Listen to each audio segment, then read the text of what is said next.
हम पढ़ने वाले हैं 10th क्लास का प्रोज का 4th लेसन। तो यहाँ पर हम प्रोज पढ़ रहे हैं। तो प्रोज का जो 4th लेसन है सोक्रेटिस, सुकरात, कंपोज्ड बाय रोधा पावर। तो ये जो सुकरात लेसन है रोधा पावर ने लिखा है और ये एक हिस्टोरिकल लेसन है क्योंकि ये हमारे जो कैरेक्टर हैं सुकरात, ये हिस्ट्री के एक कैरेक्टर हैं जो बहुत ही फेमस रहे हैं ग्रीक के फिलोसफर। तो ये जो रोधा पावर पॉपुलर इंग्लिश राइटर थे और ये इम्प्रेस हुए थे H.G. वेल्स से, C.M. जॉर्ज से और J.B. प्राइसले से। तो इन्होंने जो वर्क किया है वो H.G. Wales, C.M. जॉर्ज और J.B. प्राइसले की ट्रेडिशन पर ही इन्होंने वर्क किया है। तो हमारा जो लेसन है सोक्रेटिस, सुकरात, ये सुकरात की ही कहानी है जिसके शॉर्ट में उन्होंने बर्थ से लेकर डेथ तक का शॉर्ट डिस्क्रिप्शन इस लेसन में दिया है। तो सुकरात जो कि एक ग्रेट फिलोसफर ऑफ ग्रीस माने जाते थे, ग्रेट फिलोसफर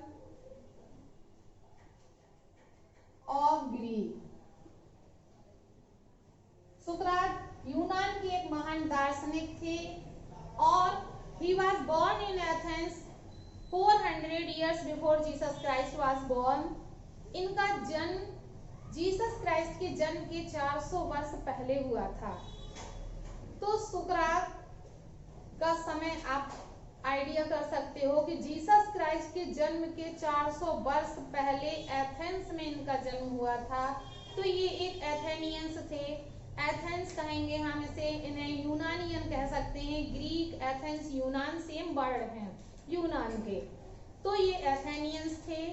तो बचपन से डेथ तक की एक छोटी सी कहानी है ये, जिसको रोधा पावर डिस्क्राइब कर रहे हैं, जिसको मैं अपने शब्दों में आपको एक्सप्लेन कर रही हूँ। तो सुकरात जब वो बालक थे, बचपन से ही बहुत ही तीव्र बुद्धि के थे, लेकिन इन्हें अपनी खुद में कोई रुचि नहीं थी। गंदे कपड़े पहने रहते थे क्योंकि इनके पिता एक वुड कटर थे। लेकिन अन्य स्कूल के बच्चों की तरह ये भी स्कूल जाते थे और म्यूजिक, जिम्नास्टिक इनके मेन लेसन थे। सभी बच्चे पढ़ते थे, ये सबकी एक्टिविटी को देखते थे। बचपन से ही इन्होंने हर चीज को नोटिस किया। अपनी नजर से किसी भी वस्तु को अपनी नजरों से बचने नहीं देते थे, अवॉइड नहीं करते थे, सब चीज नोटिस करते थे।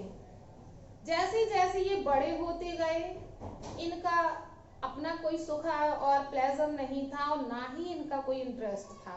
जैसे जैसे बड़े होते गए, ये और सब प्लेजर से, सुख आनंद से और दूर होते गए।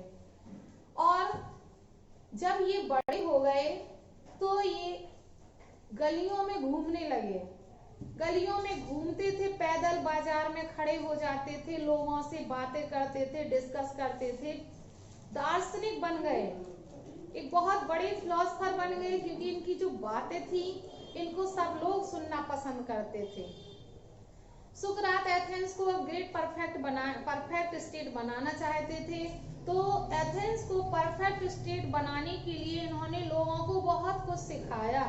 इनका कोई स्कूल नहीं था, ये इनकी कोई मीटिंग रूम नहीं था जहाँ पर ये मीटिंग लेते होंगे या शिक्षाएं देते होंगे, बल्कि ये खुद पैदल चल चल कर लोगों तक जाते थे, बीच मार्केट में खड़े हो जाते थे, लोगों से बातें करते थे, डिस्कस करते थे, क्वेश्चन करते थे और उनका रिप्लाई देते थे। इस तरह से लोग उनके चारों तरफ एकत्रित होने लगे।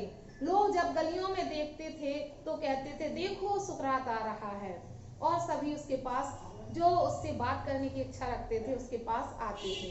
उन्होंने एथेनियंस को सिखाया। उन्हें लगता था कि एथेंस में कुछ ऐसी परंपराएं हैं जो गलत हैं, जैसे कि बलि देना, मीन था बलि देना, तो वे उसके बहुत ही खिलाफ थे। तो एथेंस को इन सब चीजों से दूर करने के लिए उन्होंने कुछ लोगों को सिखाना शुरू किया। वो कहते थे कि एथेंस तभी परफेक्ट स्टेट बन सकता है जब हम अपने आप में ये सीख लें कि क्या सही है, what is right and what is wrong, क्या सही है क्या गलत है, what is just and right, क्या उचित है और सही है।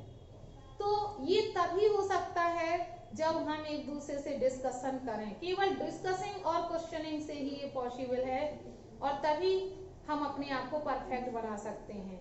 हमें अपने आप को इतना योग्य बनाना है कि हम ये समझ सकें, हम अपने आप को सही आचरण में ढाल सकें। इस तरह से उन्होंने लोगों को सिखाना शुरू किया। तो जो लोग उन्हें पसंद करते थे वो उनके साथ चलने लगे, उनके शिष्य बन गए, और धीरे धीरे जैसे वो बूढ़े होते गए फेमस टीचर बन गए। लोग उन्हें अपने घर में बुलाना सम्मान की बात समझते थे।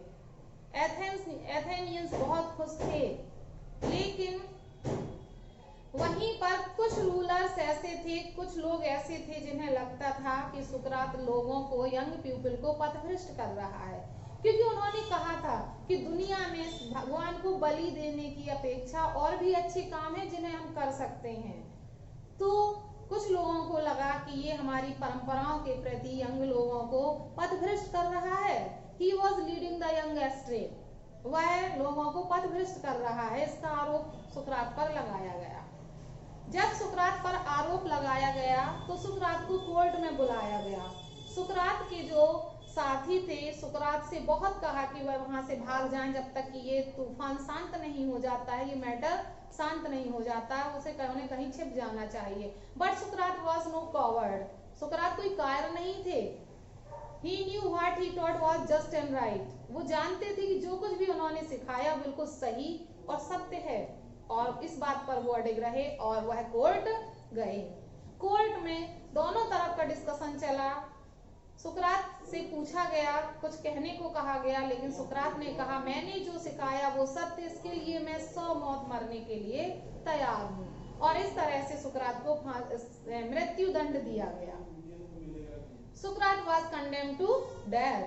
उसे मृत्यु दंड दिया गया, लेकिन सुकरात ने नो ऑब्जेक्शन, सुकरात ने कोई ऑब्जेक्शन नहीं किया, कोई विरोध नहीं किया, चुपचाप वो सुनते रहे। बस उन्होंने वहां पर जो एकत्रित लोग थे उनसे कहा कि उनके जीवन के बचे हुए वर्षों को लेकर वो कुछ हासिल नहीं कर पाएंगे, वो मरने के बाद भी उनके विचार जीवित रहेंगे।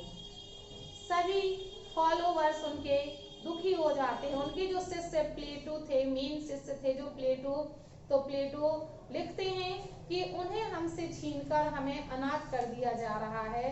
लोग हमसे हमारे पिता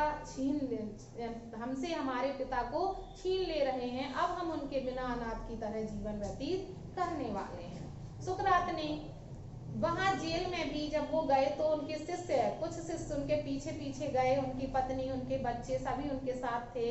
मरते टाइम तक भी उन्होंने उपदेश दिया। उन्होंने कहा कि सबको अपना अपना जीवन जीना है, मैंने अपना जीवन जी लिया है, तुम्हें अपने रास्ते जाना है, मुझे मृत्यु के रास्ते जाना है। और इस तरह से अंतिम उपदेश भी उन्होंने वहां दिए। एट लास्ट जब मृत्यु दंड का समय आया तो जैसा कि एथेंस में होता था, एथेंस में जब मृत्यु दंड दिया जाता था तो फांसी नहीं दी जाती थी, बल्कि जहर का कप प्याला दिया जाता था, उसे पिलाया जाता था। शाम के समय जब मृत्यु दंड देने का समय आया तो जेलर आया और उनसे मरने को तैयार होने के लिए कहा और रोते हुए चला गया, क्योंकि जेलर भी जानता था कि सुकरात कितने अच्छे व्यक्ति हैं। वो उन्हें जहर का प्याला नहीं देना चाहता था, लेकिन उसकी ड्यूटी थी, क्योंकि कोर्ट का ऐसा आदेश था, तो वह जहर का प्याला लेकर आता है।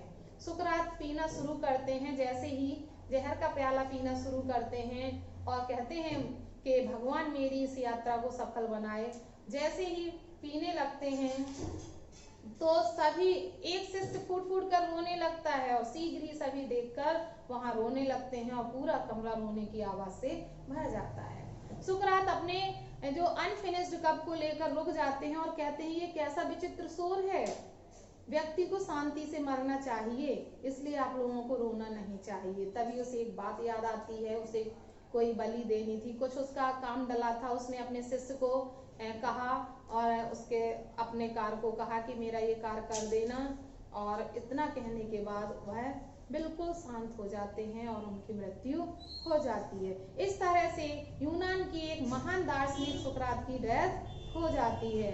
तो यहाँ पर बताया गया है कि जो सुकरात बचपन से किस तरह से गंदे जीवन में व्यतीत करने वाले व्यक्ति थे, जो गंदे कपड़े पहने रहते थे, क्योंकि दिन रात उनका काम था सड़कों पर घूमना, सबको उपदेश देना। वो अपने कपड़ों को देखते ही नहीं थे और लोग भी जानते थे कि a noble heart beat under the shabby garments, इन गंदे कपड़ों के अंदर एक श्रेष्ठ हृदय धड़कता है और उस श्रेष्ठ हृदय की मृत्यु कर देते हैं वहां के कुछ है उच्च पद के लोग। इस तरह से एक महान दार्शनिक की डेथ हो जाती है, मृत्यु हो जाती है। आगे के समय में प्लेटो, जो उनका फेवरेट शिष्य था, उनके हर वर्ड को अपने हृदय में बसा लेता था, उन्हीं की तरह फेमस हो जाता है और उनके उस कार्य को आगे ले जाता है। तो इस तरह से सुकरात के बारे में यहाँ पर रोधा पावर ने इस लेसन में मेंशन किया है, जो मैंने आपको समरी में बताया है। आई होप आपको समरी पसंद आई होगी। मिलते हैं नेक्स्ट लेक्चर में इस लेसन की डिटेल स्टडी के साथ। आज के लिए इतना ही। वीडियो पसंद आई हो तो वीडियो को लाइक करें, अपने फ्रेंड्स को ज्यादा से ज्यादा शेयर करें और अगर आप अपने कोर्स को कंप्लीट करना चाहते हैं तो मेरे चैनल से जुड़े रहें। पूरा कोर्स आपका फर्स्ट लेसन से लास्ट लेसन तक और फुल ग्रामर आपको मेरी चैनल पर अवेलेबल है, तो चैनल से जुड़े रहें, अपने कोर्स को कंप्लीट करें, एंजॉय करें। Thanks for watching video.